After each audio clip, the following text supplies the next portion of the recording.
Bonjour tout le monde, bonjour à toutes et à tous, bienvenue aux personnes qui sont déjà connectées pour ce webinaire.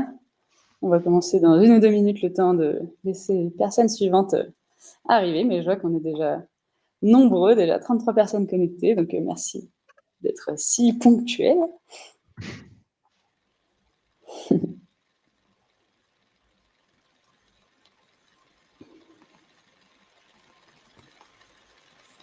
Donc voilà, et donc la petite spécificité de Livestorm sur laquelle on est, la plateforme de ce matin, c'est que seuls les intervenants et intervenantes peuvent afficher leur caméra, mais on est ravis de vous voir dans le chat. Et puis si vous voulez être actif et réactif tout au long du webinaire, on sera super content de prendre vos questions et remarques par écrit.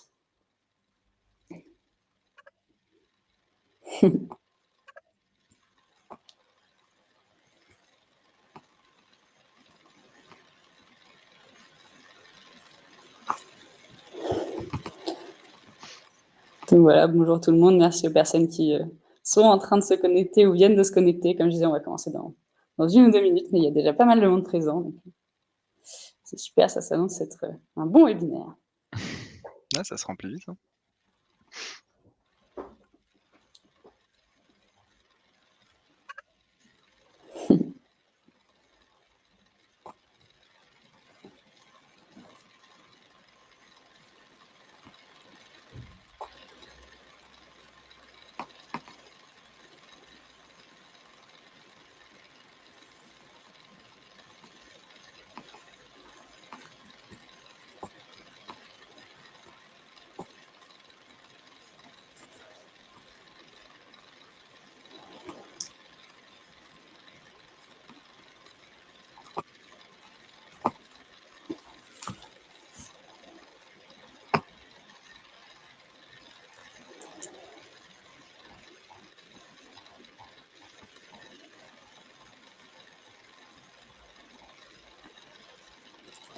Bon, bah, je vois qu'on a plein de monde en ligne. Je pense qu'on va pouvoir commencer. Et puis, je vais commencer par les petites informations techniques, comme ça, même ceux qui rejoignent juste après pourront quand même rejoindre avec toutes les infos. Mais donc, si vous n'avez jamais utilisé Livestorm, vous allez pouvoir utiliser les 3 petits volets un peu de fonctionnalités qu'on va utiliser ce matin. Donc, dans les options, vous voyez l'option sondage. Donc là, on pose des questions sur lesquelles vous pouvez répondre juste en choisissant le bon choix. Il y a l'onglet questions.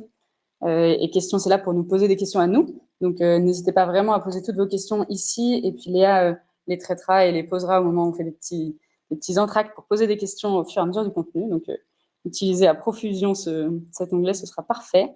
Et puis, sinon, l'onglet du chat qui est là pour échanger entre nous pendant le webinaire. Et puis, essayer de se noter plein de petites choses à retenir aussi, mais on vous expliquera ça tout à l'heure. Donc voilà, j'espère que tout le monde a bien accès à ces 3 petites options, les sondages, les questions et le chat. Et d'ailleurs, pour lancer un peu les festivités, on a lancé un premier sondage pour savoir un peu où vous en êtes, vous, sur la notion de cybersécurité. Alors, ça peut aller de « je n'ai rien encore mis en place et c'est justement pour ça que je suis là ce matin » à « le sujet est complètement sous contrôle et je viens pour vérifier et parfaire mes connaissances ». Ça marche aussi. Donc, comme ça va nous permettre de voir si toutes les options sont bien disponibles. Donc là, si vous allez dans l'onglet sondage, vous pouvez commencer à y répondre et normalement, on devrait voir les réponses s'afficher.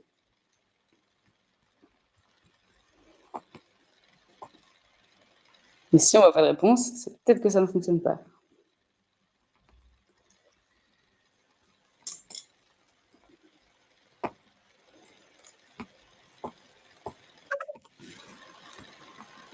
Ah, voilà, on voit plein de réponses. 28 votes déjà. Super, en plus, comme ça, on a la preuve que tout le monde est actif sur ce webinaire et n'a pas juste allumé sa caméra pour suivre un peu facilement. Donc, merci tout le monde pour les réponses. Et on voit que la majorité est plutôt sur du niveau 1 ou 2. Donc, ça tombe bien, c'est vraiment un webinaire d'initiation. On va passer un peu en revue toutes les bonnes pratiques concrètes à mettre en place. Et il y a quand même quelques 4 qui se présentent. Bon, il y a quelques 5, mais ça, j'imagine que c'est sûrement côté Advance. Ou alors, super que vous soyez venus, vous allez pouvoir partager aussi vos bonnes pratiques, mais sinon, 1, 2, 4, c'est rigolo, personne se met dans le froid. Bon, on espère que ce webinaire pourra répondre à la fois aux besoins des personnes qui sont plutôt sur les niveaux 1 ou 2 et aux personnes qui sont sur les niveaux 4. Et en tout cas, pendant tout le long du webinaire, vous avez la fonctionnalité questions pour poser vos questions et essayer d'en apprendre le plus possible ce matin. Et puis maintenant que ces petites considérations techniques sont lancées, je me permets de juste présenter donc les organisations qui proposent ce webinaire, comme ça vous savez un peu qui on est. Donc nous, on est Advance, Latitude et Shareit, donc 3 organisations, une entreprise et 2 assos. Et on a créé ce programme Cyber for Good juste là à la rentrée, parce qu'on s'est rendu compte qu'il y avait quand même un enjeu de cybersécurité assez répandu chez les acteurs de l'ESS, et que chez Advance, il y avait plein de compétences cyber à mobiliser. Donc, on s'est dit que ça valait le coup d'essayer de sensibiliser et d'apprendre le plus de choses possible aux associations, aux entreprises sociales, aux collectivités. Donc voilà, et donc Advance représenté aujourd'hui par Stéphane et Timothée qui vont vraiment nous apprendre plein de choses sur la cyber. Latitude, c'est Léa et moi, donc on est plus là pour animer et faire vraiment cette mise en relation. C'est notre mission chez Latitude, rapprocher les acteurs de la tech et de l'intérêt général. Et Shareit, où j'ai vu Lucie se connecter tout à l'heure, qui accompagne en profondeur des associations sur leurs enjeux tech et qui sera présente dans la suite du programme qu'on présente à la toute fin. Voilà pour l'explication un peu de qui on est. Et puis, donc, ce qu'on va vous demander tout au long de cette matinée, c'est de noter, en fait, au fur et à mesure, on va essayer de construire une espèce de checklist collective de tout ce qu'il faudrait mettre en place dans nos organisations. Nous, ça va nous aider aussi à programmer les sujets des prochains webinaires. Et puis, ça permettra toujours de se renvoyer à la fin à la liste de toutes les choses qu'on a envie de mettre en place. Donc, normalement, à la lecture, ou en tout cas à l'écoute de ce matin, vous allez apprendre des choses et vous dire « Ah mais oui, c'est vrai que ça, je l'ai jamais mis en place ». En tout cas, moi aussi, c'est ce qui s'est passé très de notre côté en préparant ce contenu-là.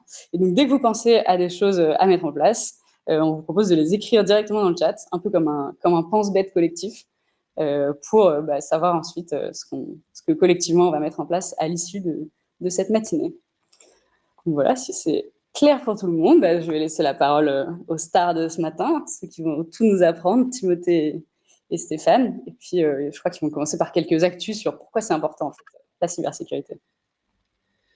Ça marche. Merci Manon. Je vais laisser du coup la parole à mon collègue Stéphane qui va commencer par parler un petit peu de quelques actualités et quelques chiffres pour bien démarrer. Yes. L'idée, je pense, forcément, là, aujourd'hui, cet exercice-là, c'est aussi de vous parler un peu de la cybersécurité. Je pense que, naturellement, malheureusement, surtout, tout le monde en a entendu parler, de par c'est les actualités ou du bouche à oreille de certains confrères ou autres.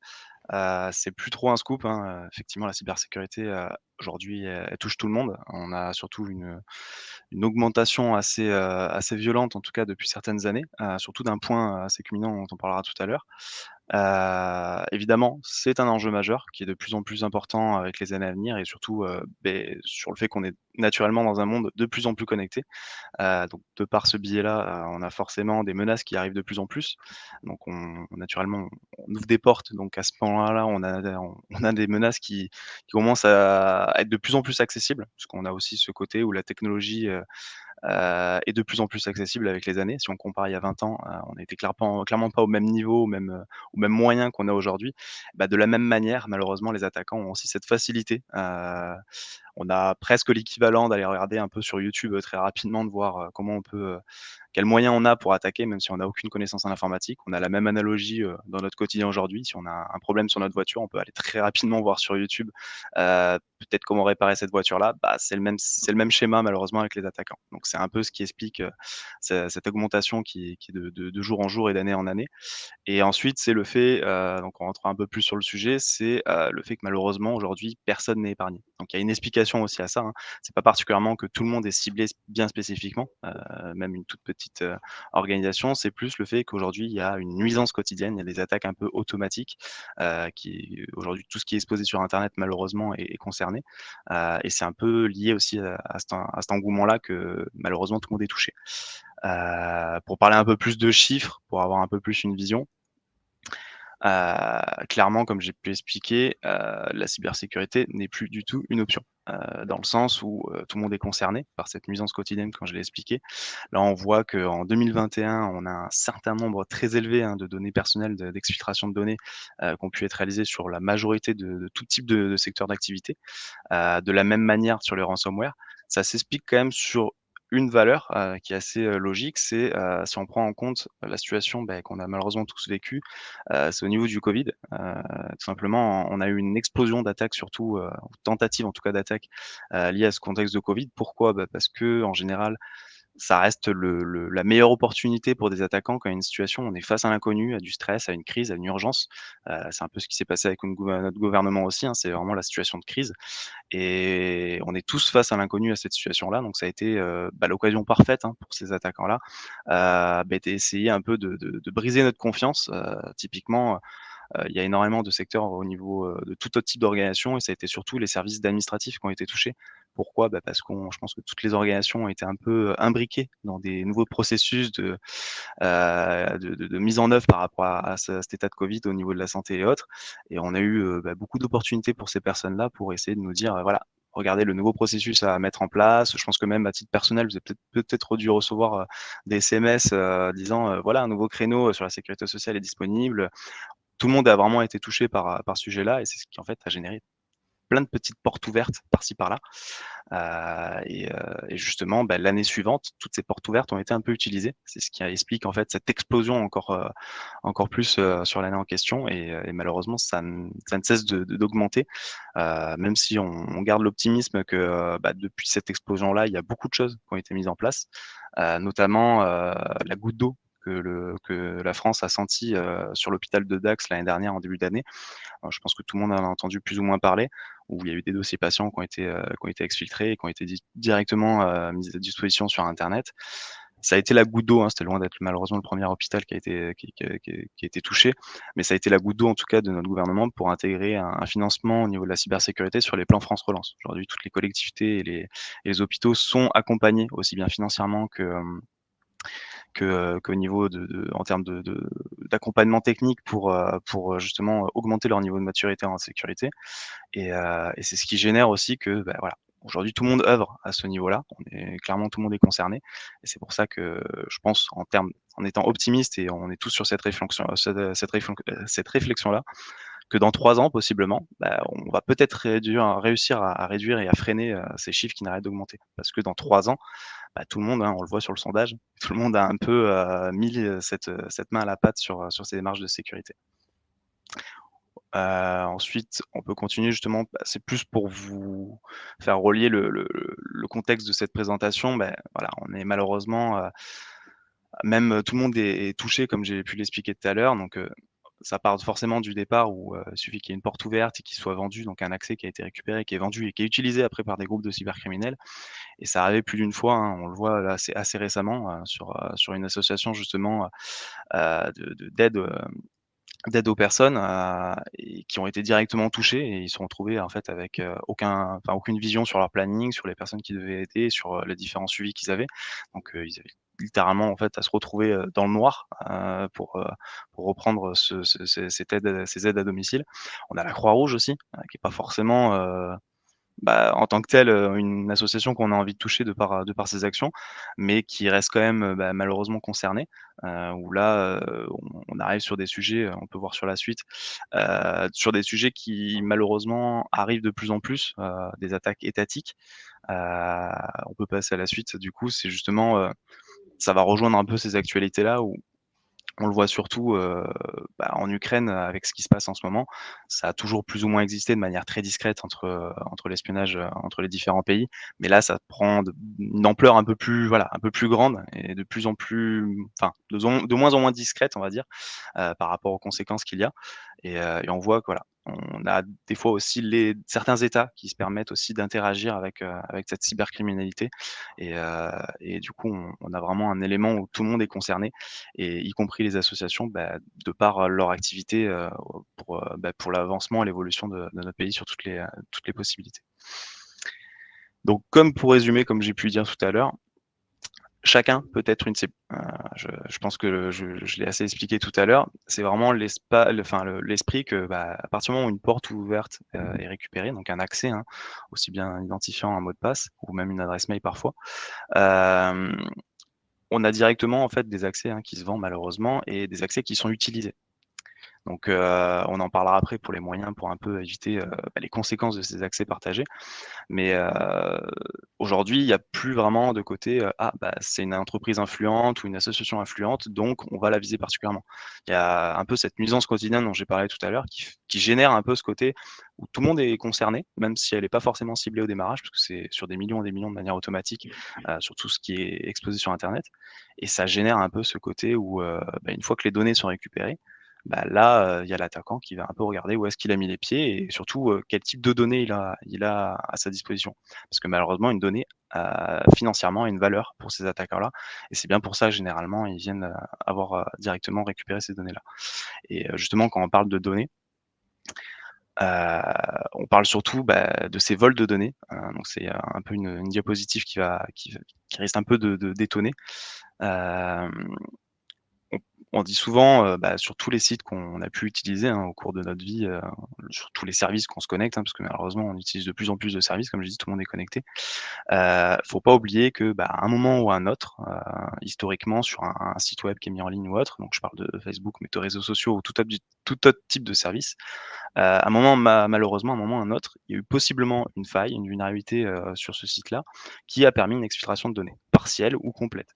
Donc parfois, il y a des identifiants, justement, mots de passe et autres qui ont été récupérés et c'est ce qui génère en fait le fait sur cette statistique qu'on a pu évaluer, que malheureusement 8 personnes sur 10 ont déjà eu des identifiants qui ont fuité sur internet. Parce qu'on est inscrit malheureusement sur, énormément de services, donc ça génère aussi ce côté-là où les vulnérabilités arrivent et forcément, comme j'ai pu l'expliquer, c'est le même principe, hein, avec les entreprises ou autres.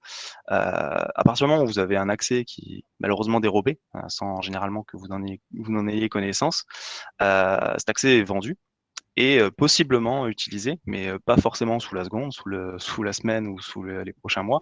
C'est des fois, il est utilisé peut-être dans l'année suivante parce que c'est sur des millions et des millions d'identifiants, vous imaginez bien et lorsqu'il est utilisé, donc lorsqu'il est vendu, acheté ou autre, si on en parlera un peu sur les bonnes pratiques, mais par exemple, si on n'a pas changé son mot de passe sur un an, possiblement la personne peut toujours se connecter. Si on n'a pas mis une double authentification, elle a toujours aussi la possibilité de se connecter. Donc c'est ce qui génère que voilà, malheureusement tout le monde a eu ces identifiants, qui ont fuité sur internet au cours de nos différentes vies. Et ensuite de la même manière, là c'est une statistique qui est un peu plus présente et qui est complètement en place, c'est 10 personnes sur 10 ont déjà eu des informations sensibles qui ont fuité sur internet. Par information sensible, on entend le nom, le prénom et surtout le téléphone. Je pense que je vais pas surprendre, qui que ce soit, où malheureusement depuis les certaines années là qui passent, on a de plus en plus de tentatives d'arnaque, que ce soit là aux appels ou SMS. Je pense que moi aujourd'hui, si je regarde mon téléphone sur les SMS, qui sont, filtrés, ça ne cesse d'augmenter. Ça vient simplement du fait aussi que malheureusement, toutes ces vulnérabilités sur certains services, parfois c'est pas forcément des identifiants, mot de passe utilisateur, mais parfois c'est simplement notre nom, notre prénom, notre téléphone ou des fois des adresses. Ça, de la même manière, c'est récupéré, c'est vendu, des fois, sur des bases de données commerciales qui sont directement vendues ou récupérées et malheureusement ça tourne énormément. Donc en général, si vous avez un numéro de téléphone qui a plus de 10 ans, vous avez de fortes chances, que vous ayez naturellement énormément de messages, de spam et que ça ne cesse d'augmenter et puis aussi il y a le côté où malheureusement les numéros de téléphone s'échangent, hein. Quand vous changez de numéro de téléphone, généralement ça appartenait à quelqu'un. Donc de la même manière, c'est ce qui fait qu'on est tous concernés par ce vol de données, constant et du coup c'est un peu le côté à faire attention. Juste à titre d'information, pour que vous ayez aussi une connaissance de pourquoi ils vont aller chercher ces données-là. Un compte Facebook, c'est environ, autour de 65 €. Une carte d'identité, c'est environ 500 € et un dossier patient dans les hôpitaux, c'est autour de 250 €. Donc vous imaginez bien qu'eux, clairement le vrai objectif qu'ils ont derrière, c'est d'aller, récupérer ces données-là et possiblement, de les revendre. Parce que, il y a clairement un coût derrière qui est important pour eux et un retour sur investissement assez direct. On peut continuer du coup justement, je pense que Timothée va un peu, parler d'un retour d'expérience qu'il a eu lui avec une organisation qui peut être similaire à une situation que vous avez vous dans la vôtre. Effectivement, merci Stéphane. Du coup, moi, j'ai eu l'occasion il y a quelques mois d'intervenir auprès justement d'une association pour apporter notre expertise. On a fait nous, ce qu'on appelle un diagnostic cybersécurité. Alors l'association, je ne vais pas la nommer volontairement parce qu'en fait, voilà, de divulguer son nom, comme je vais vous dire les choses qu'ils ont bien fait mais qui n'ont pas bien fait, ça pourrait aider un attaquant qui se cacherait dans la foule pour les attaquer. Mais c'est voilà, pour juste vous donner un peu plus de contexte, c'est une association qui souhaitait mettre en place une solution d'aide pour l'accueil des réfugiés. Et vu le contexte géopolitique en ce moment, c'était un sujet, comme vous en doutez, très sensible. Du coup, la bonne nouvelle, c'est que quand on a fait ce diagnostic, on a fait quelques entretiens, on a regardé un petit peu ce qu'ils souhaitaient mettre en place. Il y avait déjà une bonne prise de conscience en termes de cybersécurité. Donc ça, c'était plutôt une bonne surprise. Donc il y avait quelques documents qui avaient été formalisés, donc une politique de sécurité. Ils avaient bien conscience des lois et réglementations, notamment le RGPD, on va en reparler tout à l'heure. Ils avaient aussi pas mal de collaborateurs qui étaient bien sensibilisés. Il y avait un petit peu, on va dire, le b.a.-ba, donc l'antivirus sur les postes de travail, sur les solutions qu'ils allaient mettre en place, quelques bonnes pratiques, quelques procédures. Donc il y avait déjà pas mal de choses qui étaient présentes. Donc ça, c'était plutôt une bonne surprise. Malgré tout, en fait, il y a encore pas mal de choses. Ça, c'est un peu sans fin, malheureusement, la cybersécurité, mais pas mal de choses qui étaient à améliorer. Donc, pour vous donner quelques exemples, déjà, c'est des comptes génériques ou partagés. Donc ça, on en reparlera dans les bonnes pratiques. Mais en fait, pour vous donner des exemples, ils avaient un peu l'habitude d'avoir des comptes, un compte générique qui était partagé avec tout le monde, avec tous les droits, parce que c'est plus simple. On partage le compte, le mot de passe, celui qu'on a besoin, et puis c'est parti. Sauf que ça, en cas de compromission du compte, c'est pas terrible, parce que du coup, un attaquant pourrait avoir accès à tout très facilement. Il y avait aussi, comme je l'ai dit, je viens de le dire, mais des profils qui n'étaient pas forcément en lien avec ce que devaient faire les personnes. Donc ça, c'est une tendance de donner, finalement, comme on ne sait pas trop les droits, on va donner les droits à tout le monde, avec tout, les droits administrateurs à tout le monde. En cas d'incident de sécurité, là, il y avait quelques éléments, mais vraiment parcellaires et du coup, pas forcément de prendre le temps de se préparer en disant si jamais un jour, demain, on est attaqué, qu'est-ce qu'on fait? Pareil, on va en reparler plus tard. Il y avait aussi, ça c'est quelque chose qu'on retrouve souvent dans les petites structures, l'utilisation d'outils, ce qu'on appelle le shadow IT, l'outil non encadré pour notamment échanger des fichiers. Chacun utilise son propre outil à titre personnel et puis on utilise ça parce que c'est plus simple.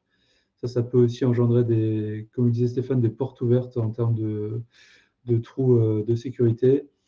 Et un autre point aussi, je pense, qui est intéressant, qui est particulièrement dans le monde associatif ou dans les petites structures, c'est en fait, vous avez pas mal de gens dans votre entourage, dans l'écosystème, qui vont intervenir de façon très ponctuelle, en disant ouais, moi je vais pouvoir te donner un coup de main, etc. Et du coup, ces gens interviennent sans forcément qu'il y ait de cadre contractuel ou un minima de clause de confidentialité. Et ça peut être gênant, alors, parce que même si on leur fait confiance à ces gens-là, ils peuvent aussi devenir eux, après des maillons faibles dans la sécurité. Donc c'est des choses qui sont à prendre en compte. Et dernier point, les accès à distance, là, ils n'étaient pas forcément sécurisés. On pouvait se connecter depuis n'importe quel poste, y compris un poste personnel, etc., sur les infrastructures. Et ça, c'est pas non plus une bonne pratique. Donc voilà, ça c'est le retour d'expérience, vraiment un vrai retour d'expérience que je peux vous faire, qui était super intéressant. Évidemment, on leur a donné plein de pistes pour qu'ils s'améliorent. Mais comme ils ont fait ça finalement avant la mise en place de la solution, on peut espérer que la plupart des éléments vont être pris en compte et améliorés. Voilà pour ce petit retour d'expérience. Voilà, c'était la première partie, enfin introduction, contexte. Je vois que le chat et l'onglet questions ont déjà pas mal commencé à s'animer. Donc il y a déjà plusieurs questions à transmettre pour vous, Timothée et Stéphane, sur la première partie. Et puis pour celles et ceux qui n'ont pas encore posé des questions et qui en auraient, n'hésitez pas, c'est le moment où on va passer les questions sur la première partie. Celles que je passe pas tout de suite, c'est parce qu'on les traite, vous verrez, dans la deuxième et troisième partie de la suite. Donc il faudra juste un petit peu de patience, on les traitera tout à l'heure. Du coup, il y a une petite question pour vous de la part d'Alice sur les chiffres de signalement donnés au début, où en fait c'est quasiment les mêmes chiffres entre la France et le monde, et du coup on se demandait un peu d'où venaient les chiffres et ce que ça pouvait donner. Si j'ai la question très précisément, c'est comment on peut avoir 1800 signalements d'attaque en France et 2600 dans le monde sur la même année, et d'où viennent ces chiffres? Bah, déjà pour la partie France, ça reste des signalements sur sur le site cybermalveillance.gouv, donc malheureusement c'est pas automatique, hein, sur les signalements.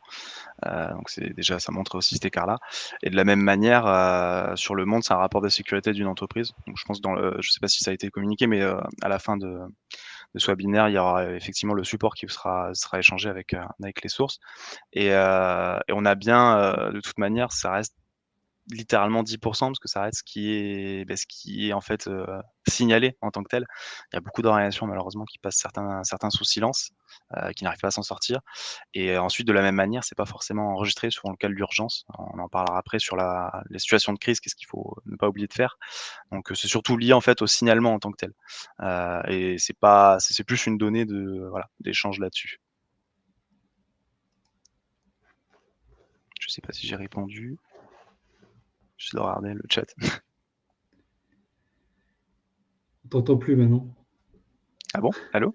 Mince, pardon, mon micro s'était coupé. Ah. Non, j'espère que ça répond à la question d'Alice. Et puis, sur le chiffre, sûrement que le nombre de signalements dans le monde est assez largement sous-estimé dans ce cas, j'imagine. Ouais, malheureusement, ça reste 10 de ce qui pourrait être représenté, hein, parce que en général, c'est ce qui est signalé officiellement, donc Ouais, ce qui est formalisé autre et bien souvent sur l'urgence, c'est pas le premier réflexe de beaucoup de personnes, quoi.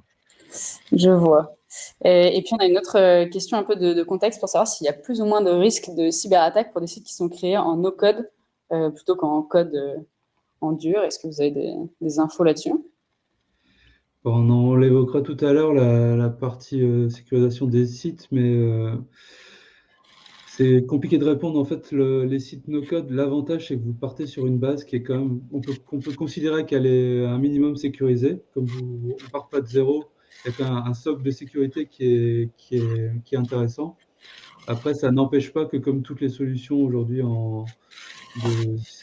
applicatives, qu'il y ait des failles intrinsèques et qui ne soient pas forcément connues à un instant T. En tout cas, c'est toujours mieux d'utiliser ce genre de solution que de partir de zéro en ayant des faibles compétences en termes de cybersécurité. Oui, ça peut clairement éviter, les problèmes de développement si on n'a pas toutes Ouais. les connaissances là-dessus et après, pour, compléter là-dessus, en fait, c'est surtout lié déjà à la configuration parce que ça reste du no-code, mais typiquement toute la partie gestion des accès et mots de passe, on en parlera à la fin. C'est quand même il y a quand même une configuration à mettre en place là-dessus, et ensuite de la même manière, faut que derrière le service no-code, donc le service, l'entreprise qui effectue ça, faut qu'elle vous donne l'assurance aussi, donc contractuellement, que justement elle mette à jour les différentes dépendances qu'elle a, et cetera. Parce que, si on en parlera un peu aussi après, on prémâche un peu, mais si effectivement il n'y a pas, de mise à jour constante en fait sur, les logiciels, les applications, les dépendances, qui sont utilisées, ça reste potentiellement une vulnérabilité qui peut être présente aussi. Parce que les mises à jour ne sont pas là que pour des fonctionnalités nouvelles, elles sont bien souvent là aussi pour des correctifs de sécurité. Parce qu'il arrive que des vulnérabilités soient identifiées, qu'elles soient corrigées avec des mises à jour. Donc si forcément l'éditeur, le service qui propose le site en no-code derrière, si lui, il ne met pas à jour techniquement aussi ces dépendances-là, pour avoir des vulnérabilités qui soient identifiées par ça. Donc il n'y a pas vraiment ça reste toujours mieux que de faire à sa propre main si on n'a pas les compétences, mais il ne faut pas oublier quand même derrière des aspects où l'entreprise, le service doit faire attention aussi derrière. Super, c'est une réponse très complète. Merci, merci Stéphane. Et puis je crois que c'était tout pour les questions sur cette première partie, donc on va pouvoir enchaîner sur la suite. J'en profite pour simplement rappeler de noter dans le chat toutes les choses auxquelles vous pouvez penser pour notre petit pense-bête collectif, sachant que là, on va rentrer un peu dans le vif du sujet, donc normalement, il y aura de plus en plus d'actions à mettre en place, ou alors vous avez déjà tout bon et c'est formidable. Allez, je vous repasse la main, Timothée et Stéphane. Merci. Du coup, on va rentrer vraiment effectivement là dans les bonnes pratiques. On est dans un temps très limité, donc on ne va pas pouvoir rentrer dans le détail, mais effectivement, comme le disait Manon juste avant, si vous avez certaines thématiques qu'on va là survoler qui vous intéressent, n'hésitez pas à nous faire signe. Ça peut être des thématiques qu'on pourrait approfondir lors des des webinaires qui vont suivre. Donc, on est vraiment à votre écoute. Ce sera du sur-mesure pour les webinaires. Donc, par exemple, si la sécurité du no-code, ça vous intéresse, on peut en parler. Enfin, il y a plein de sujets. Du coup, je vais commencer. C'est quelque chose que c'est un peu le b.a.-ba, mais c'est déjà, pour bien sécuriser ces données, il faut déjà bien les connaître. C'est un peu la base, mais c'est le prérequis indispensable. C'est-à-dire que pour bien sécuriser quelque chose, si on ne connaît pas bien notre système d'information, et en particulier les données sensibles, on va forcément, par définition, pas bien les sécuriser. Et en plus, voilà, une donnée même partielle peut être utile, comme je disais tout à l'heure, à un attaquant pour préparer une attaque. Donc des fois, il ne faut pas sous-estimer l'importance d'une donnée, même un petit morceau de donnée ou ne serait-ce qu'un le nom d'un projet sur lequel vous travaillez, ça peut être utilisé par un attaquant qui va faire une attaque un peu sophistiquée. Donc ça, c'est vraiment, on va dire, la partie cartographie, l'inventaire des données. Et le deuxième point, c'est d'être discret. Alors évidemment, quand vous prenez l'avion, le train, etc., vous avez peut-être des gens devant vous, derrière vous, qui ne sont pas de votre entreprise ou de votre asso, qui peut avoir une oreille attentive. Mais aussi, quand vous êtes, je sais qu'il y a pas mal d'assos qui travaillent dans des espaces de coworking, etc., c'est pareil. Hein, même si vous faites confiance, il peut y avoir des oreilles indiscrètes. Évidemment, sur les réseaux sociaux, tout ce qui est Facebook, LinkedIn, Instagram et j'en passe, Twitter, faites attention. Alors c'est bien, on est content de travailler sur un projet, etc. Mais encore une fois, ne divulguez pas trop d'informations trop précises. Et puis et aussi, voilà, même quand vous êtes au bureau, des fois, il y a différents services. Donc faites attention, voilà, à ce que vous dites. On sous-estime un petit peu, on pense beaucoup à la sécurité numérique, mais les informations qu'on peut divulguer à l'oral, faut pas oublier de faire attention à ce que vous dites.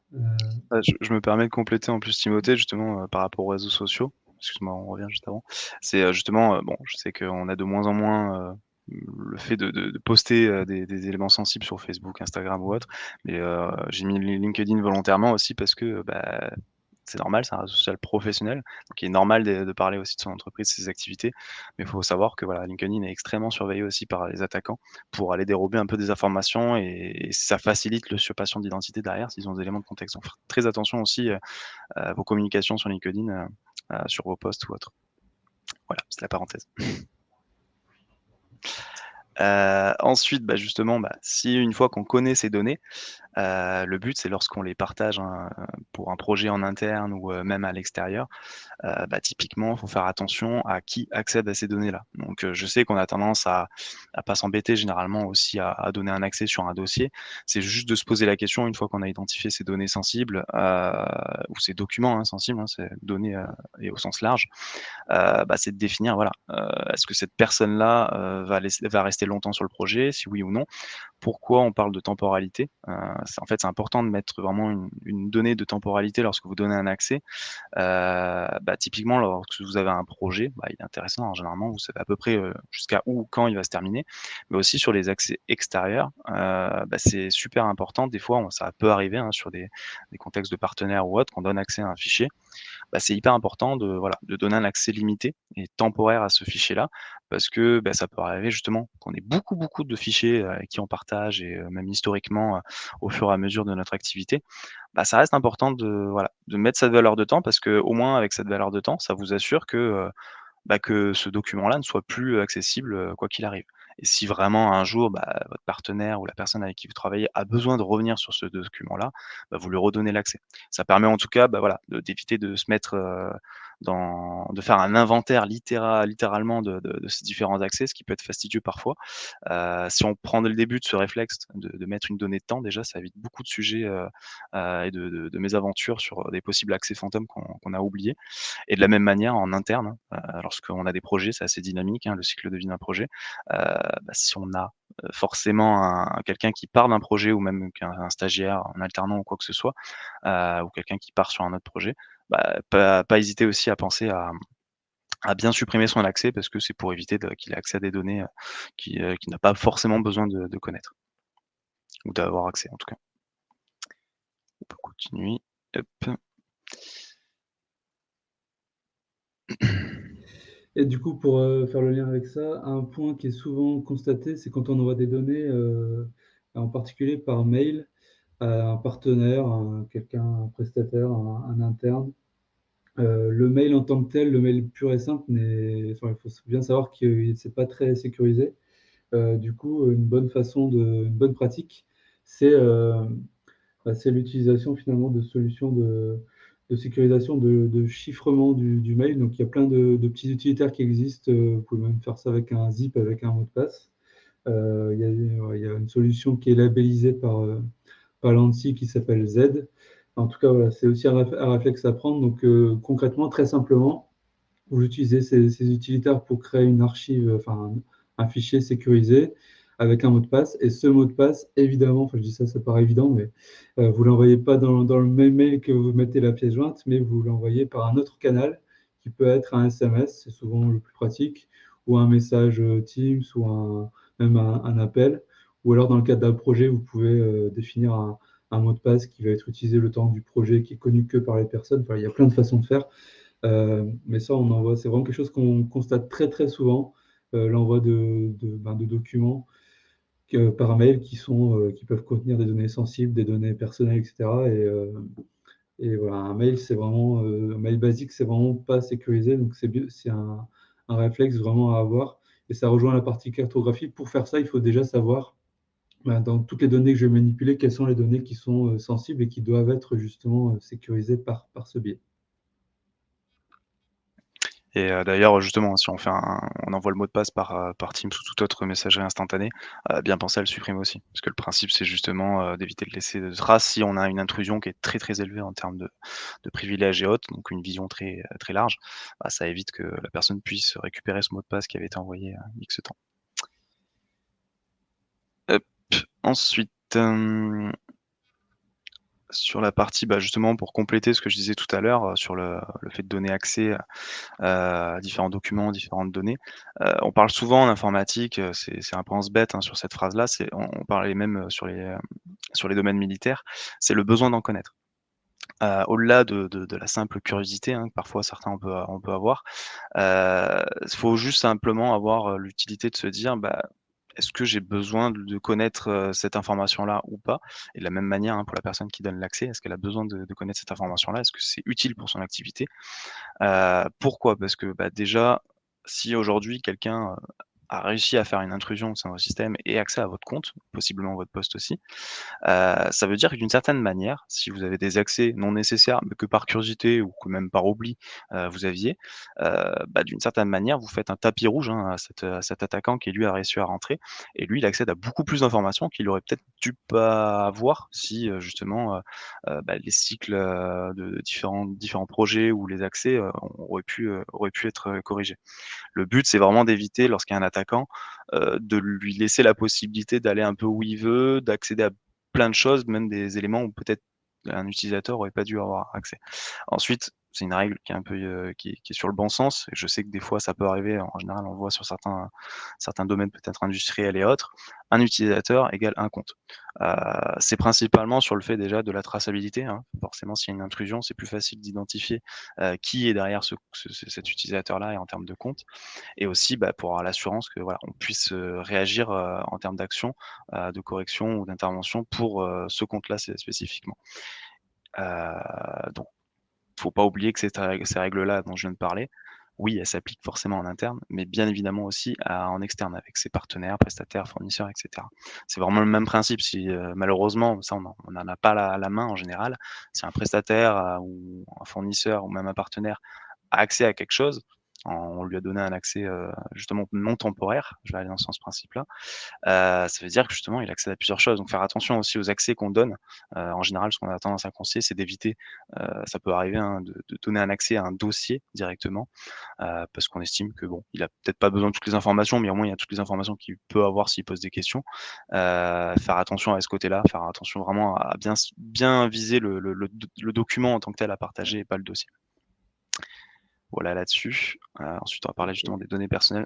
Hop. Ouais, donc on va accélérer un petit peu parce que je vois qu'il y a beaucoup de questions, donc on va essayer Ah, de ouais, OK, ça garder marche. un peu de temps pour y répondre. Alors, les données personnelles, j'en ai parlé rapidement tout à l'heure. Vous connaissez tous le RGPD et tous les bandeaux là, qui nous embêtent sur les sites internet. Bah, malheureusement, vous devez aussi vous prendre ça en compte. Je vais pas rentrer parce que ça reste une loi, une réglementation qui est assez, voilà, qui est assez verbeuse. Mais en tout cas, sachez que dès que vous collectez des données personnelles, et vous en avez forcément, même enfin, tout le monde en a en fait, vous avez un certain nombre de choses à respecter. Et en particulier, déjà, la base, c'est de lister finalement toutes ces données, ce qu'on appelle les traitements, dans un registre.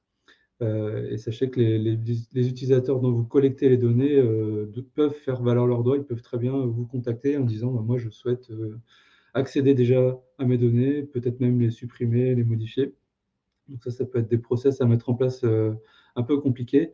Et évidemment, les protéger, mais là, on ne va pas rentrer dans le détail, mais avec tout ce qu'on vient déjà de vous évoquer, la partie contrôle d'accès et la partie chiffrement.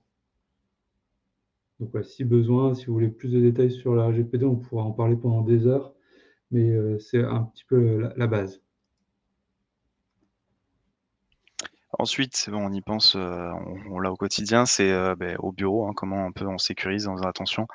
Bien évidemment, c'est d'éviter de brancher un objet personnel, hein, ou qui ne vous appartient pas, ou qui n'a pas été donné peut-être par votre organisation, sur votre poste de travail professionnel. C'est juste simplement la logique de se dire, tout ce qui n'est pas professionnel, qui n'a pas été donné par mon organisation, je ne le branche pas. Ça évite beaucoup, beaucoup de problèmes, en règle générale. Donc il y a cette logique-là. Il y a le fait de verrouiller son poste, hein, quand on quitte la pièce. Ça évite, justement, si on a beaucoup de passages dans les bureaux, que les portes sont pas forcément tout le temps fermées ou autres, c'est voilà, ça permet d'éviter ce genre de sujet. Il y a un petit raccourci qui est si vous êtes sur Windows, c'est Windows L qui permet, très rapidement de verrouiller votre session. Je sais bien, hein, qu'en général la session peut se verrouiller, temporairement, enfin avec une temporalité, en général au bout de plusieurs secondes. Il faut pas oublier que si quelqu'un passe avec une clé USB verrouillée, ça peut se terminer en fait en 3 actions pour exfiltrer des données. Ça va très, très vite. Donc en soi, malheureusement, le temps de verrouillage n'est pas approprié par rapport à ça. Il faut bien penser, dès lors qu'on quitte son poste, à faire attention là-dessus, à redémarrer son poste de travail au moins une fois dans la semaine. Déjà pour simplement éviter des fois des mises à jour forcées, lorsqu'on est, en train de travailler sur des dossiers importants et aussi par rapport à ce que j'ai expliqué au niveau des mises à jour. Qui dit mise à jour dit correctif de sécurité et ensuite de pas attendre l'expiration du mot de passe. Aussi, c'est de la même manière, hein. C'est un peu, des fois on est sur des dossiers importants, faut faire attention à ça. Ça permet d'éviter, pas mal de situations d'urgence. Et ensuite, on parle de Chocoblast pour ceux qui connaissent. C'est le fait justement, si on quitte la pièce, d'envoyer un mail, enfin quelqu'un qui prend la main sur votre poste et qui envoie un mail à tous vos collègues pour dire que vous payez le petit déjeuner le lendemain matin. C'est un petit jeu pour apprendre là-dessus. Ça marche bien. En général, ouais. Et justement, pour rajouter une couche sur la partie mot de passe, parce que j'ai vu qu'il y a eu pas mal de questions là-dessus. Donc évidemment, hein, le mot de passe, on ne le met pas sur un post-it, même si c'est tentant. Il y a eu notamment une question, j'en profite sur le chat, sur les outils de gestionnaire de mots de passe. Effectivement, c'est très fortement recommandé. C'est des choses qui vont déjà vous faciliter la vie et vous permettre d'avoir des mots de passe super compliqués sans avoir besoin de les retenir. Et les deux principaux que je retiendrai, moi, pour, on va dire, dans les solutions gratuites et éprouvées, vous avez ici Bitwarden, qu'on cite, qui est très, très bien. Et vous avez KeePass, qui est un peu plus, on va dire, en termes d'interface utilisateur, c'est un peu plus pour les geeks, mais qui a été validé notamment par l'ANSSI, donc qui est très, très sécurisé en lui-même. Donc c'est vraiment, voilà. Donc, en complément de la robustesse des mots de passe, vous avez ce qu'on appelle le MFA, l'authentification multifacteur, qui devient de plus en plus répandu.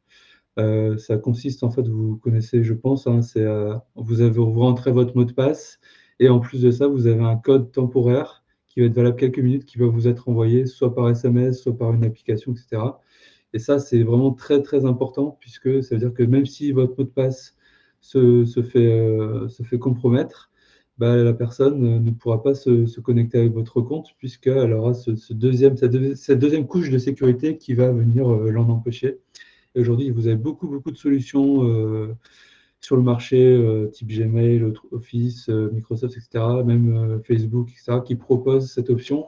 Malheureusement, c'est souvent une option facultative que vous devez activer vous-même, mais je vous recommande aussi bien à titre personnel que professionnel d'activer le MFA. C'est vraiment un super moyen de rajouter un niveau de sécurité et d'empêcher du coup les méchants hackers de piquer votre compte, enfin de l'utiliser surtout.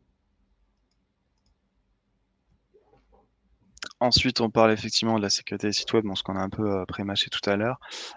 Comme je l'ai expliqué, hein, en général sur tous les sites, logiciels CMS, et cetera, enfin WordPress et autres, déjà le principe, c'est sur la configuration dont je parlais, c'est naturellement de changer le mot de passe par défaut. Par exemple, l'interface d'administration que vous avez, hein, généralement c'est admin ou je sais plus, en termes de mot de passe. Évitez de le changer, enfin, pas éviter, faites-le. Changez bien le mot de passe par défaut parce que justement, en général, un attaquant, lui, c'est la première chose qu'il va essayer, c'est le mot de passe par défaut. Ensuite, de la même manière, vous pouvez regarder, justement, je crois que sur, Lancy ou sur, WordPress, vous avez directement des bonnes pratiques aussi sur les dossiers, hein, qui sont installés, au niveau de l'hébergement de votre site web. Faites attention à voilà, à éviter de les mettre par défaut aussi parce que, en général, l'attaquant va essayer de mettre des chemins d'adresse, par défaut et si coup de chance, ça va pas changer, il peut accéder à peut-être plus de choses que vous pensiez. Ensuite, bien évidemment, si vous avez des systèmes de paiement, que vous mettez à disposition sur vos sites web, bien penser, voilà, à avoir des prestataires qui, eux, doivent être, s'ils doivent être certifiés, en tout cas, sur les éléments de paiement. C'est ce qu'on appelle justement des prestataires de confiance, pour les avoir. Donc évitez justement de mettre en place des systèmes qui sont peut-être pas, plus fiables que vous le pensez. Et ensuite, de la même manière, sur les partenaires, hein, avec qui vous échangez, hein, sur les éditeurs ou s'il y a quelqu'un qui gère votre site web ou autre, ça revient un peu à ce que j'ai échangé tout à l'heure, c'est bien penser contractuellement à, en fait, à voilà, intégrer des clauses de sécurité, si elles y sont pas de base. Parce que, déjà de base, tout simplement la confiance n'exclut jamais le contrôle, hein. Vous pouvez très bien vous entendre avec votre partenaire, ou votre éditeur, mais ça n'empêche pas que. Donc il faut évidemment, mettre des clauses de sécurité et un peu demander, ce contrôle-là. Et il faut pas oublier, comme je l'ai expliqué, hein, et ça arrive de plus en plus souvent, qu'on a des attaques par fournisseur parce que c'est en général ce qu'on ne contrôle pas malheureusement, hein, c'est en dehors de notre organisation et si cette entité-là est amenée à être touchée par une cyberattaque, il peut avoir une propagation suivant l'accès qu'il y a. Donc toujours faire attention à un peu aller, chercher ce durcissement, chez nos partenaires. Pourquoi? Parce que ça permet, voilà, d'éviter ce genre de situation et vous pouvez très bien vous entendre et au contraire, en général, ils vont dans le bon sens quand vous leur en parlez. Ça dépend lesquels, mais en général, oui. Voilà. Après, un point que j'ai évoqué aussi rapidement tout à l'heure, c'est en fait en cas de crise, notamment en cas de cyberattaque, faut bien en fait l'idée c'est bien de se préparer. Donc en fait le jour où ça vous arrive, si vous n'êtes pas préparé, il va y avoir des décisions qui vont être prises dans la panique et souvent de mauvaises décisions. Donc là, l'idée, c'est de se dire, aujourd'hui, demain, si j'ai un virus, si j'ai un doute sur une attaque, qu'est-ce que je fais? Est-ce que je déconnecte tout? Est-ce que j'ai fait des sauvegardes? C'était un point aussi qui était évoqué dans le chat. Effectivement, c'est une très bonne pratique de faire des sauvegardes et en plus de les stocker dans un endroit de façon déconnectée pour pas que les sauvegardes en elles-mêmes soient impactées par la cyberattaque, de savoir qui contacter, par exemple, ne serait-ce que d'avoir les coordonnées des CERT. Donc les CERT, c'est des entités qui sont auxquelles vous pouvez faire appel, c'est un peu les pompiers de la cybersécurité en cas d'attaque, et de savoir qui contacter dans votre région, dans votre pays, etc. Et ainsi de suite. Donc c'est juste une simple checklist dans un premier temps peut suffire, mais prenez vraiment le temps avant que ça vous arrive, on touche du bois, mais avant que ça vous arrive, de dire si vraiment ça arrive demain, qu'est-ce qu'on fait, qui on contacte, voilà, comment ça se passe. Souvent, voilà, nous, on constate chez les clients qu'on accompagne que ceux qui n'ont pas pris ce temps de réflexion prennent après de très mauvaises décisions et c'est compliqué après d'intervenir pour les aider.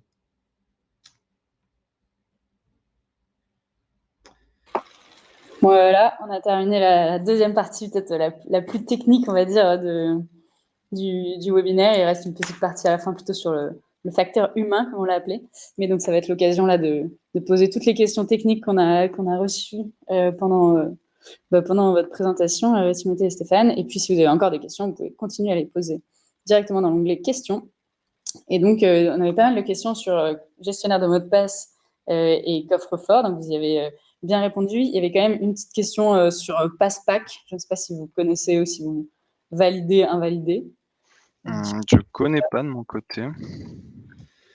Je ne connais pas non plus, donc on va dire dans le doute, je recommanderais plutôt ceux qu'on a cités qui sont voilà, éprouvés et sûrs. Après, ça ne veut pas dire forcément que c'est un mauvais outil, mais en tout cas, je ne connais pas. Ok, ça marche. Et puis d'autres questions assez spécifiques à des outils, en particulier sur Google Drive. Est-ce que vous recommandez, qu'est-ce que vous en pensez au niveau sécu et au niveau partage de fichiers de différents accès? Bah, en fait, Google Drive, tout comme des solutions équivalentes chez Microsoft, par définition, elles sont vraiment plutôt bien sécurisées, hein. C'est quand même des entreprises qui ont les moyens et qui ont des équipes de sécurité importantes. Après, là où le bât blesse, c'est plutôt dans leur utilisation. Souvent, on se rend compte en fait que, bah, comme on l'a expliqué notamment sur le contrôle d'accès, les données par définition sont sécurisées, mais si vous donnez les droits à tout le monde et que vous ouvrez finalement vos données euh, par inadvertance ou comme le disait Stéphane, de façon illimitée dans le temps, vous allez vous-même en fait, et là pour le coup, c'est pas la faute de Google ni de Microsoft, vous allez vous-même créer des trous de sécurité. Donc c'est plutôt vraiment dans l'utilisation au jour le jour qu'on on voit des complications. En tant que tel, les outils sont, voilà, sont de base très, très bien sécurisés. Très clair, merci pour la réponse. Et puis une question un peu plus ouverte, on va dire, pour savoir comment concilier cybersécurité et puis démarche éco-responsable concernant le stockage des données. Combien de fois on stocke et on restocke pour à la fois être sécurisé, mais en même temps pas forcément stocker trop. Ah ouais, ça c'est un vaste débat. Bah, les sauvegardes, effectivement, il faut avoir des sauvegardes, ça c'est sûr, parce que notamment le risque de ransomware, si vous n'avez pas de sauvegarde, que vos données sont verrouillées, c'est compliqué. Après, la bonne pratique, vraiment la base, c'est d'avoir un minima une sauvegarde alors, qui est plus ou moins récurrente, ça dépend de vos besoins, mais une sauvegarde qui est stockée, ce qu'on appelle une sauvegarde offline, donc qui n'est pas stockée sur le même système d'information que le vôtre. Comme ça, en cas d'attaque, les attaquants ne pourront pas avoir accès à cette sauvegarde. C'est un peu le minimum. Après, si vous avez vraiment des données très très sensibles et qui ont beaucoup de valeur pour vous, là, je pense notamment plutôt à des entités comme des banques, comme le domaine de la santé. Là, vous pouvez avoir un deuxième jeu de sauvegarde en plus, donc c'est un peu ceinture bretelle, mais ça peut être, si par malchance votre hébergeur sur lequel vous avez la première sauvegarde, il a un souci, vous avez toujours un plan B, voilà. Après, plus ça semble vraiment too much. Ok, très clair. Après, au-delà du too much, c'est surtout, sur ces sauvegardes-là, si vous en avez une offline, bien penser aussi qu'elles soient bien sécurisées d'une certaine manière. C'est-à-dire qu'elles soient pas accessibles de la même manière que vous connectez à votre service de sauvegarde, que vous avez mis en place. Parce que Mm, malheureusement, si intrusion il y a et qu'elle est assez profonde, faut s'assurer qu'il y ait pas un accès jusqu'aux sauvegardes. c'est très clair. Merci pour la réponse. Et puis une dernière petite question, à quelle fréquence est-ce que vous recommandez de changer les mots de passe dans le cadre professionnel? Ah, c'est un vaste débat parce que en fait, l'ANSSI, et notamment l'ANSSI, donc l'entité qui gère la cybersécurité en France, l'agence cybersécurité a un peu changé son fusil d'épaule et même la CNIL récemment. Mais grosso modo, aujourd'hui, en fait, on est en train de, il y a un changement dans, on va dire, dans les bonnes pratiques. On recommande plutôt d'avoir un mot de passe très robuste et justement généré par exemple par un gestionnaire de mot de passe et de le changer moins souvent que d'avoir des mots de passe qu'on va changer trop souvent parce qu'en fait on se rend compte que les utilisateurs, quand on leur demande de changer trop souvent, ça les embête, on comprend, hein. Et du coup ils vont avoir tendance à mettre des mots de passe plus simples, voire d'utiliser quasiment tout le temps le même, mais juste en changeant la fin, etc. Et ça, c'est pas terrible non plus. Donc on va dire que pour vous donner, euh, pour vous donner une fréquence, tous les 6 mois, tous les 1 an, c'est déjà pas mal, quoi. Après, mais moi, je recommanderais plutôt d'utiliser justement des mots de passe très très robustes avec des gestionnaires de mots de passe, des coffres-forts, etc., plutôt que de le changer tous les 2 mois, quoi. Mais voilà, trouver le juste milieu, c'est bien. Puis je rajouterais aussi le côté, la double authentification, d'avoir un élément d'authentification supplémentaire. Par exemple, en général, ça peut permettre aussi d'éviter, de taper son mot de passe quotidiennement. C'est, sur les postes, parfois, il y en a qui ont l'empreinte digitale ou des fois, on peut acheter aussi des clés, physiques, qui certifient et qu'authentifient que ce soit bien vous. Ça vous permet, voilà, d'éviter de taper votre mot de passe aussi. Donc c'est aussi un autre, moyen d'authentification et ça permet de garder cet élément-là de sécurité en plus. Donc ça peut être intéressant aussi à garder ça en tête si vraiment c'est fastidieux, si vous avez plusieurs mots de passe, etc. Super, ben merci à tous les deux pour les réponses. On va passer assez rapidement donc, sur la dernière partie, plutôt sur le facteur humain. Et comme il reste 5 minutes et qu'on veut garder un petit peu de temps quand même à la fin pour expliquer ce qui se passe dans la suite du programme, donc il y a eu plein de questions, je pense qu'il y a plein de gens qui ont envie de poursuivre un peu l'accompagnement. On va essayer de gérer le timing. Yes, bah, je vais aller très vite, hein. De toute façon, c'est rapidement plus des pense-bêtes, en fait, sur le facteur humain parce que malheureusement, il est très sollicité, hein, par ces attaquants-là. C'est en soi, par exemple, quand vous êtes sollicité pour des cas de mail, hein, un peu frauduleux ou même de SMS ou même des fois, directement, vocalement, sur un téléphone. En fait, c'est plus des réflexes à avoir lorsque vous avez des sollicitations, d'usurpation d'identité ou autre. C'est: «Est-ce que je connais, cette personne-là? Est-ce que, l'émetteur est légitime? Est-ce que vous le connaissez? Est-ce que l'événement dont il parle, bah, vous en avez connaissance? Est-ce que la demande, elle est cohérente?» Typiquement, si j'ai une facture à 23:00 qui top, enfin, est-ce que c'est cohérent par rapport à mes activités, à ce que je fais? Déjà, rien que de répondre à ces 3 questions-là, et aussi si je dois renseigner des informations sensibles, si j'ai besoin de me connecter, c'est bizarre, voilà. C'est un peu des pense-bêtes qui doivent réagir là-dessus ou faire attention là-dessus et ensuite de la même manière, si vous avez la possibilité, si vous connaissez directement la personne, contactez-la, ça coûte rien. Vous allez pas forcément paraître plus bête, vous allez juste paraître plus vigilant et plus avant-gardiste au moins sur la sécurité de votre entreprise. C'est vraiment le côté, voilà, d'aller les contacter directement et si vous êtes par exemple, dans un open space où vous avez vos collègues à disposition, n'hésitez pas à discuter aussi avec vous. C'est là, en généralement, on se rend compte: «Ah ben tu l'as reçu aussi ce mail-là, c'est étrange, ça a aucun sens», voilà. Ça permet très vite d'avoir un retour là-dessus et si vous avez un service informatique ou un prestataire avec lequel vous avez, bah, voilà, de les appeler directement, ils pourront vous guider, beaucoup plus facilement ou faire les actions qui sont nécessaires après derrière. Et ensuite, bah, pour maintenir ça un peu, ce le fait de ce facteur humain de, bah, nous au quotidien, c'est bien évidemment de la sensibilisation. Le but, c'est déjà de diffuser la bonne parole, de rappeler régulièrement aux équipes et aux partenaires les réflexes qui nous sauvent, hein, de faire attention à tels éléments et sur les accès un peu ce dont on vient de parler, hein, un peu, tout à l'heure sur les grosses thématiques. De pas hésiter aussi à se tenir au courant d'un peu des actualités dans le domaine d'activité, parce que des fois ça nous permet d'apprendre certaines choses. Et ensuite, bah, c'est de la sensibilisation. C'est en général ce qui est assez intéressant de faire, c'est, de préparer au moins une sensibilisation un peu comme nous, hein, sur plusieurs thématiques qui sont propres à vos enjeux et surtout de le faire régulièrement. Pourquoi? Parce qu'une sensibilisation toute seule, une fois dans l'année, c'est pas malheureusement ce qui va garder en tête les bons réflexes. C'est, de prendre certaines thématiques, hein, quitte à envoyer un mail ou autre, un échange, au moins une fois par mois et de rappeler, certains éléments de votre sensibilisation que vous avez fait au moins dans l'année. Et ensuite de la même manière, bah, c'est, un peu le cycle de vie d'une organisation, tous les entrants, sortants, hein, que ça soit temporaire, à stagiaire, alternant, bah, de bien penser aussi à les sensibiliser, évidemment. Super, merci Stéphane pour la dernière partie. Alors, c'est le moment où je réinterviens pour vous dire ce qui se passe après. Donc, si il vous reste des questions, vous pouvez les poser à nouveau. Je ne sais pas si on aura le temps de toutes les prendre, mais au moins, ça nous donne l'information. Et puis surtout, vous allez pouvoir voir dans l'onglet sondage, un petit sondage sur les thématiques que vous souhaitez qu'on aborde au prochain webinaire. Parce que oui, du coup, il y aura un prochain webinaire. Donc, ce qui se passe dans la suite du programme, en fait, c'est juste sur la slide suivante, si je ne dis pas de bêtises, c'est que donc on organise 2 webinaires suivants qui seront cette fois plus une sensibilisation, mais vraiment un focus sur les thématiques sur lesquelles vous avez envie qu'on fasse un focus. Donc, c'est le moment de voter pour nous dire ce que vous préférez qu'on aborde au prochain, qui aura lieu donc le 18 octobre. Et ensuite, vous pourrez bénéficier, et ça commence dès maintenant, d'une heure de conseil vraiment dédiée à votre organisation. Donc, pour toutes celles et ceux qui avaient des questions spécifiques à poser, en fait, des Stéphane et des Timothée, il y en a plein d'autres chez Advance, et ils seront dispo. Donc, ils donnent chacun une heure pour répondre à vos questions. Donc, vous pouvez les poser directement. On va vous mettre le lien dans le chat. Mais donc, vous pouvez poser vos questions spécifiquement, et comme ça permet d'avoir un cadre confidentiel et une heure dédiée, soit pour répondre à vos enjeux, soit pour profiter aussi d'un petit diagnostic. Voilà, en une heure, finalement, c'est quoi mes données sensibles? Il y avait cette question un peu dans les questions tout à l'heure. À quoi je dois faire gaffe et qui est assez spécifique à mon organisation. Comme ça, vous pouvez dès maintenant poser vos questions et réserver votre heure de conseil. Et puis ensuite, pour les organisations qui ont un besoin vraiment poussé, c'est là où Sherit pourra intervenir pour proposer un accompagnement plus en profondeur, mais on en reparlera par la suite.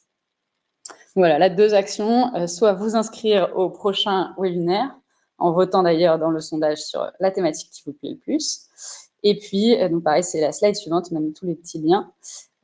Posez vos questions directement pour bénéficier on va dire, d'un accompagnement dédié et un peu moins générique que ce qu'on a pu proposer ce matin. Donc voilà, ensuite c'est la fin de ce webinaire. Merci Stéphane et Timothée pour tout ce qu'on a appris ce matin. Et puis, si vous avez encore des questions à poser, posez-les à nouveau, on y répondra soit par mail, soit dans les rencontres d'une heure.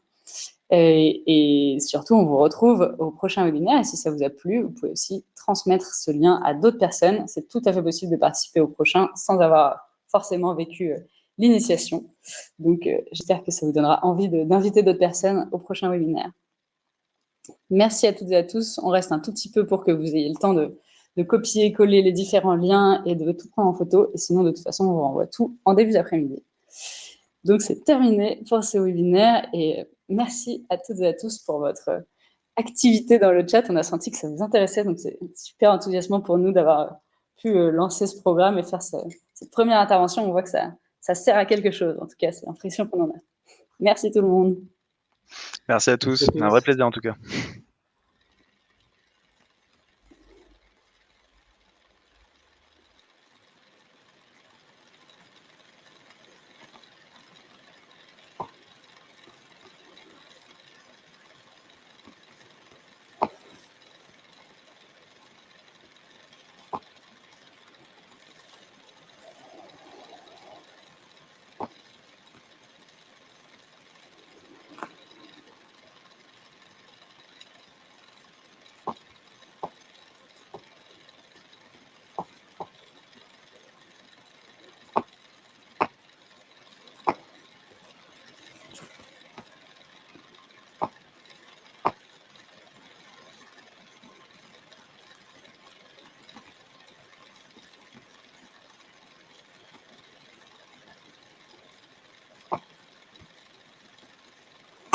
Voilà, on va couper ce webinaire. J'espère que vous avez pu tout copier. Et sinon, à tout à l'heure pour le petit mail récap.